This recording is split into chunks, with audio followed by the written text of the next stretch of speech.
이 세상에 참 하나님의 사람들이 많았으면 하고 바랍니다. 특별히 하나님의 사람들 가운데 29절에 하나님께 쓰임받는 사람들이 많기를 바랍니다. 그러나 역사적으로는 그렇게 많지는 않았습니다. 나 여호와가 말하노라 내 말이 불같이 아니하냐 반석을 쳐서 부스러뜨리는 방망이 같이 아니하냐.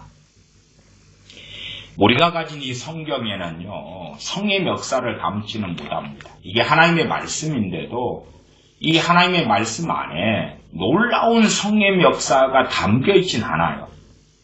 이건 그냥 문자예요, 문자. 이 문자예요. 이게 놀라운 하나님의 역사가 이 글자 속에 담겨 있다면 글자를 읽고 보는 사람들마다 이 말씀이 맞습니다 하는 걸 체험하겠죠. 내 말이 불같이 아니하냐. 하나님 말씀을 그대로 보지만은 불이 아니죠. 불이 아니에요. 그냥 밋밋하다 그 말이에요. 당시에 주님께서 말씀하셨을 때에 주님 말씀을 들었던 사람들은 나사렛 사람 아니야? 갈릴리 사람 아니야? 그런데 왜 저렇게 놀랍지? 왜 저리 탁월하지? 왜 저 말씀에 능력이 저리 있지? 놀랬다 그 말이에요. 그러나 주님 하신 말씀은 우리는 마태, 마가, 누가, 요한복음에서 그대로 읽지만 별로 없어요. 감흥이 별로 없다 그 말이에요. 감흥. 저는 이 번개 사진 찍는 것을 좀 좋아합니다. 그래서 번개가 아주 요란하게 칠 때 되면 핸드폰 카메라를 가지고 옥상 등에 올라가서 번개를 촬영합니다. 그 번개의 그 웅장함, 그러나 카메라 안에 간혹 제가 담아요. 담지만은, 그러나 그 웅장하고 대단한 것은 이제 아주 약화되었지요. 약화되었어요. 화재가 나서 불길에 타오르는 것을 내가 눈앞에서 본 것하고, 동영상으로 촬영된 것을 구경하는 것하고, 사진으로 찍혀 있는 것하고, 그 다음에 그 화재가 나서 불타오르는 그 심각한 상황에 대하여 기자가 기사를 썼다고 해보세요. 그러면 같겠습니까? 다르죠. 우리는 많은 노래들을 가지고 있습니다. 세상 노래로 일단은 비유하자면 곡조가 있고 가사가 있지요. 그러나 같은 그 노래 곡조와 가사가 있는 그 같은 노래를 어떤 사람이 부르냐에 따라서 너무 다르잖아요. 그 유명한 노래의 가사와 곡조가 거기 그대로 있는데 우리는 그걸 보고 대단한 감흥을 느낍니까? 못 느낍니까? 못 느끼죠. 시편에 다윗이 한 노래를 우리가 직접 들었다면 어땠을까요? 아주 놀라웠을 거라고 생각합니다.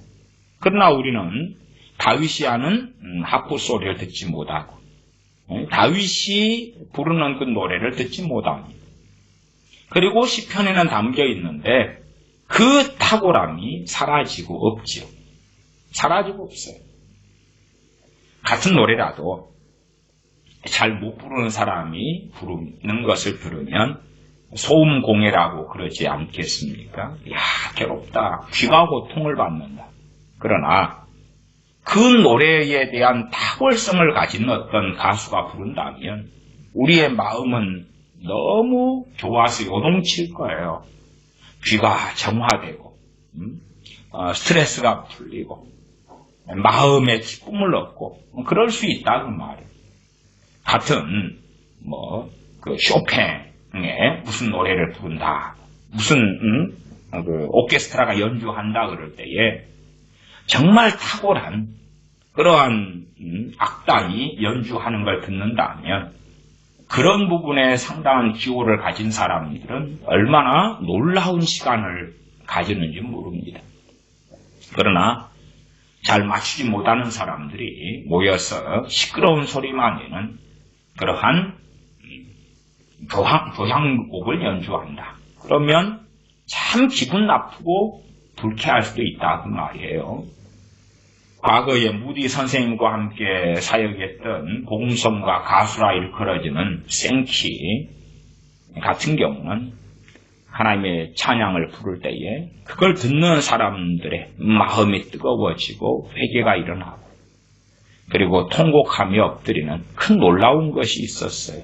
무디 선생님의 설교와 생키의 찬양이 함께하여 불에 기름을 끼얹는 것 같은 역사가 있었어요. 우리는 과거에 아이작 생키 그분이 불렀던 찬양들을 많은 경우 찬송가로 가지고 있어요. 그러나 같은 열매는 없잖아요. 주님께서 하셨던 말씀이 그대로 담겨 있는데 주님께서 실제 하셨던 것을 우리는 그대로 듣지는 못합니다. 그냥 그러려니 하고 지나가죠. 그래서 제가 하나님 말씀에 대하여 내 말이 불같이 아니하냐 반석을 쳐서 부스러뜨리는 방망이 같이 아니하냐.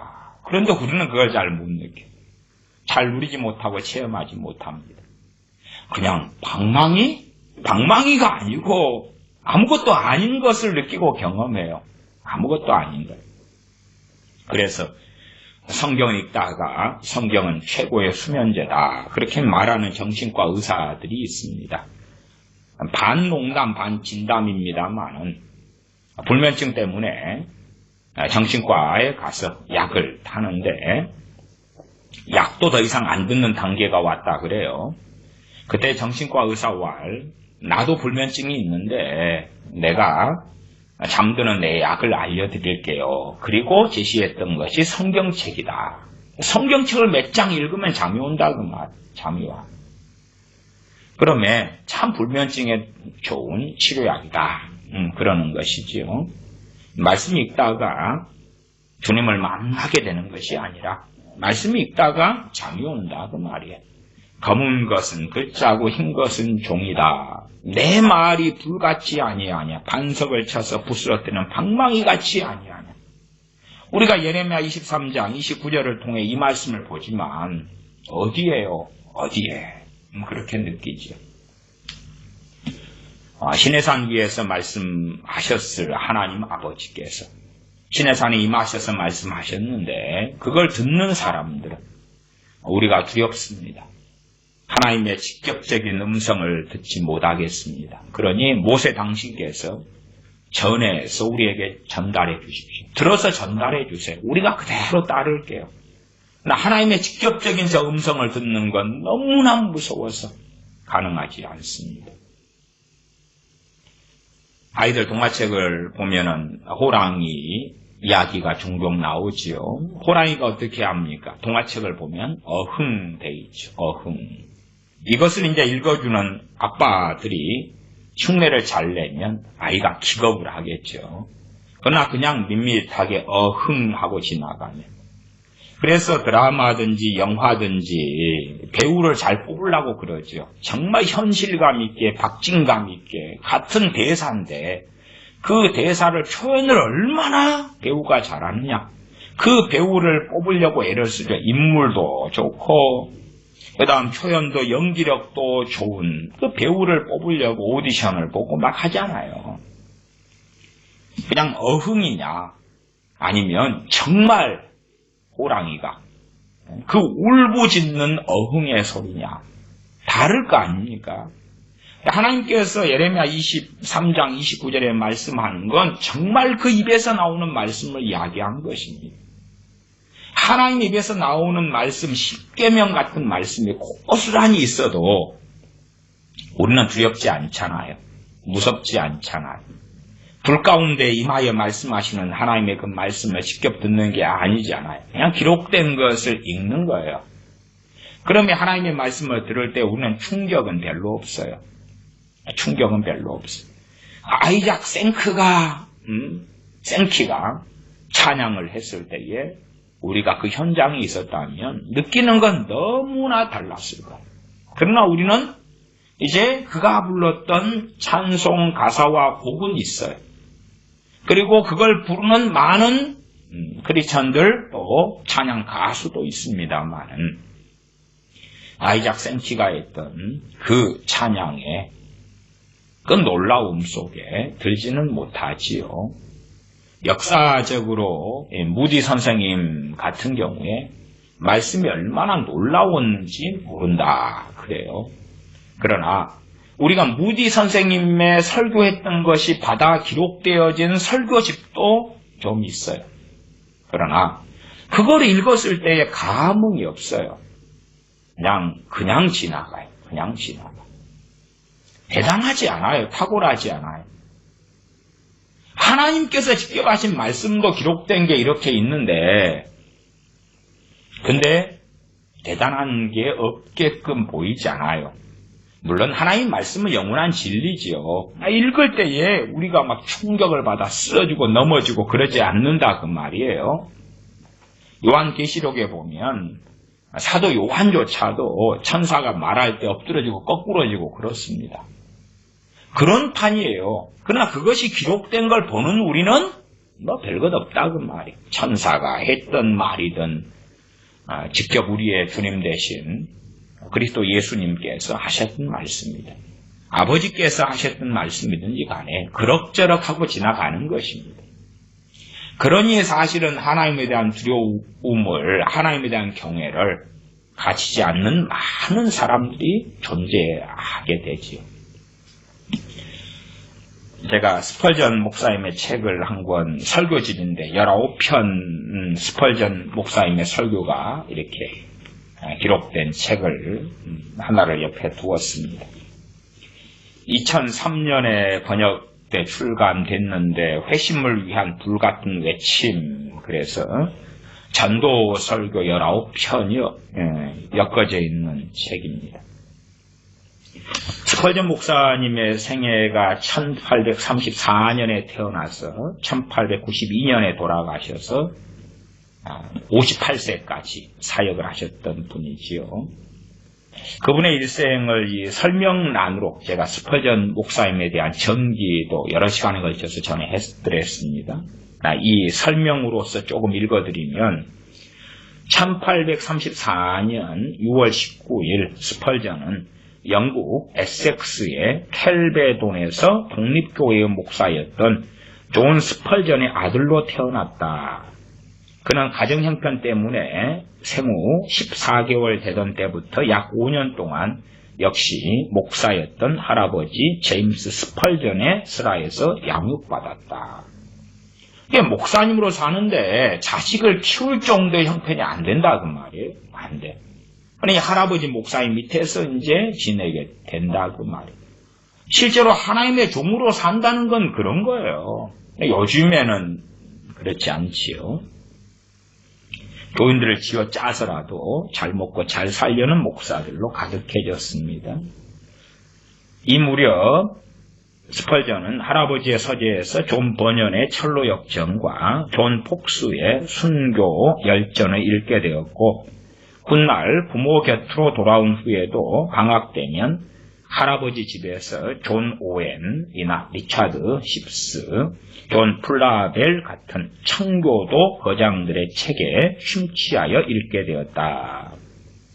청교도 책들을 할아버지 목사님의 서재에서 방학 때마다 읽었다. 15세에 극적인 회심을 경험한 스펄전은 자신을 하나님 앞에 드리기로 서원하고 58세까지 그는 하나님의 말씀을 증언하는 데 인생을 바쳤다. 17살에 설교를 시작한 스펄전은 설교의 황제답게 평생을 영혼 구원을 위한 하나님의 말씀을 토했다. 가마렵과 생동감 있는 그의 설교는 영혼, 특히 불신 영혼들을 외면할 수 없었던 그의 특유한 영혼 사랑에서 비롯되어서 수많은 영혼들을 하나님께 인도하는 큰 열매를 얻을 수 있었다. 17살에 설교를 시작했는데 그리고 교회의 회중교회의 목사님이 됩니다. 신학교하고는 별 상관이 없고요. 역사적으로 탁월했던 목사님들이 이 스펄전 목사님, 최고의 설교자지만 신학교하고는 상관없고, 또 우리가 익히 잘 아는 마틴 로이 존스 목사님, 그는 의사 출신이지만 신학교하고는 아무 상관없는 하나님의 사람 목사님. 또 찰스 피니 목사님도 미국 대각성 운동에 쓰임받은 탁월한 하나님의 종인데 신학교하고는 상관없지요. 무디 선생님, 그러면 보통 무디 선생님은 전도자로 살다가 교회 목회까지 했지만 끝까지 목사 안수를 받지 않고 평신도 목회자로 인생을 마감했습니다.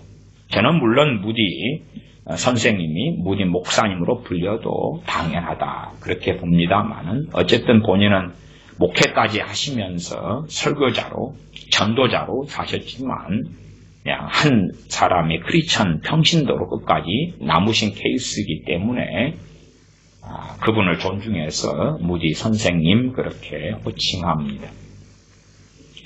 그러한 탁월한 하나님의 종들이 이제 하나님 말씀을 증거해 왔지요. 그 하나님 말씀을 증거했을 때에 우리가 스펄전 목사님을 당대해 보았다면, 무디 선생님을 장대해 보았다면, 아니면 요한 웨슬리 같은 하나님의 종을 보았다면 우리는 얼마간 느꼈을 것입니다. 환상을 보았는 것, 몽사를 얻었다, 꿈을 꾸었다. 정말 아무것도 아니구나. 그리고 그들을 통하여 예레미야 23장 29절을 우리는 상당히 알게 되었을 것입니다. 나 여호와가 말하노라 내 말이 불같이 아니하냐 반석을 쳐서 부스러뜨리는 방망이 같이 아니하냐. 당시에 스펄전 목사님 같은 경우가 많이 유명해졌습니다. 그리고 그 설교를 듣고 많은 사람 회개가 일어나고 회심의 역사가 일어나고 그랬습니다. 그런데 이제 이 설교가 기록되어져서 책으로 많이도 출간되었는데 그런 분들이 이야기합니다. 당신의 설교는 탁월한데 설교와 동일하게 기록된 이 글을 보면 그러면 별로다. 그냥 그저 그렇다. 왜 이렇게 다르냐. 그런 이야기들을 스펄전 목사님이 들었습니다. 그때 스펄전 목사님이 했던 이야기가 어떻게 번개를 글자에 담을 수 있느냐, 천둥을 어떻게 글에 담을 수 있느냐 하는 것이었습니다. 그러면 우리가 하나님의 말씀이 불 같고 반석을 쳐서 부스러뜨리는 방망이 같이 아니하냐 할 때에 실상 우리는 하나님 말씀에 대하여 이론적으로 그렇습니다 하지만 실제적으로는 동의할 수 없는데요. 혹은 막연하게 그런 것이 있을지도 모르겠어요. 그러나 나는 그런 것을 경험하지도 체험하지도 못했어요 하는 그러한 실상에 놓여 있는 것을 봅니다. 스펄전 목사님이 설교했을 때 19세기 말에 후반에 우리가 그의 설교를 들었다면 우리는 하나님의 말씀이 반석을 쳐서 부스러뜨리는 방망이 같은 불방망이가 되는 것을 얼마간 보았겠지요. 말씀 66권하고 비춰보면 내가 어젯밤에 뭘 받았어, 몽사를 얻었어. 그게 진짜라 해도 무슨 가치가 있어요? 별 가치가 없어요.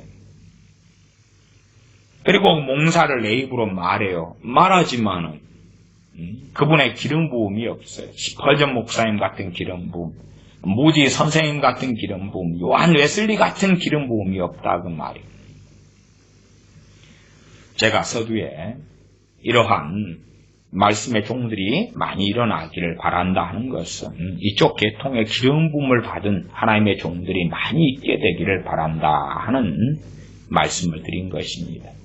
저 같은 경우는 이쪽에 스펄전 목사님 같은 설교 쪽의 기름 부음이 아니고 가르치는 쪽이기 때문에 이러한 기름 부음이 저는 없는 그런 사람이기 때문에 이러한 기름 부음을 가진 사람들을 통해서 하나님의 놀라운 역사가 많이 그 어떠한 병고침이나 치유보다도 더 놀라울 수 있다. 그런 걸 말씀을 드립니다.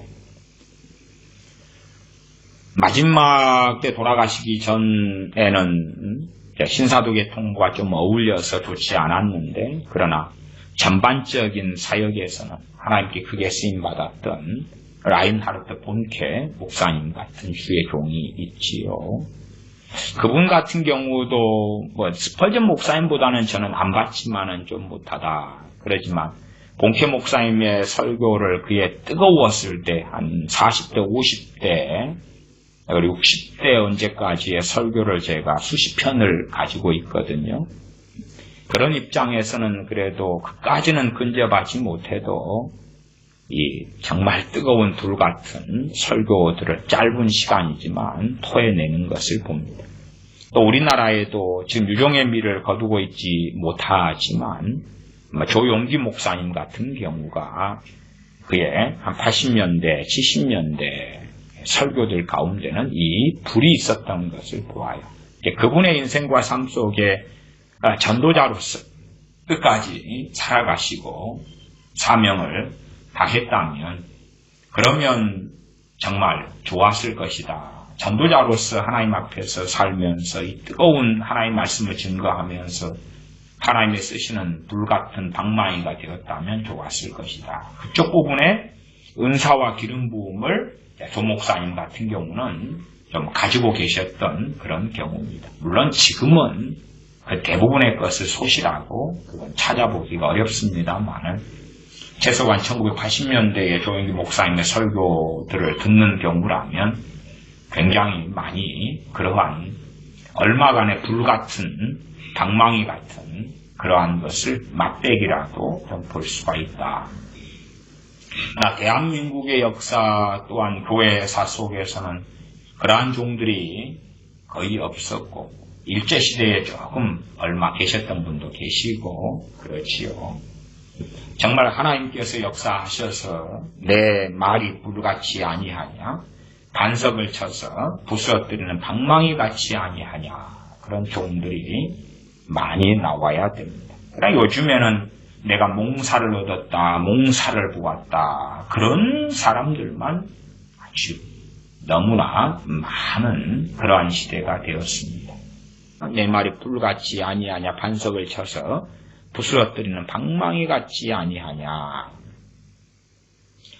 진실로 하나님 말씀이 그렇습니다. 그런데 그것이 이제 제가 어떤 설교 은사들을 받은 사람은 스펄전 목사님이나 무디 선생님 같이 그것이 상당히 설교를 통해서 드러날 수도 있을 것입니다. 어쨌든 본질은 하나님 말씀은 불이고 반석을 쳐서 부스러뜨리는 방망이가 맞습니다. 방망이가 맞아요. 그러나 하나님과 거리가 먼 사람들은 그러한 것을 누리거나 잘 경험하지 못하지.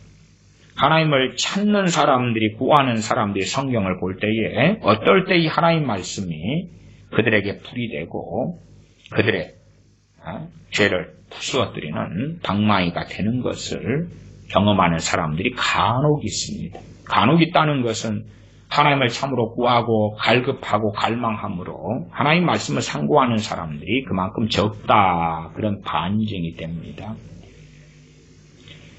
왜 예배의 중심에가 설교가 있느냐? 그 설교가 하나님 말씀이기 때문에 그래요. 하나님 말씀이 중심이 되기 때문에 그래요. 그리고 그 말씀을 바르게 증언하는 것이 가장 중요한 일입니다. 성실함으로 말씀을 증거하는 것이 가장 중요하다.